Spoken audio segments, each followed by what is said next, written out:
দেখো আমরা পিকনিক করছি আর নাচ করছি বেতোয়া ফরেস্টের ভিতরে।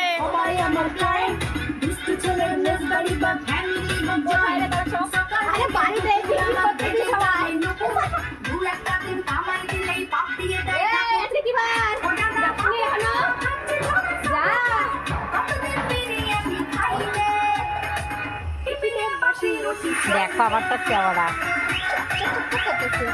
আচ্ছা মাছ হয়তো কি জানি আসো একটু দেখো আমার আসো সবাই একটু নাচো নাচো।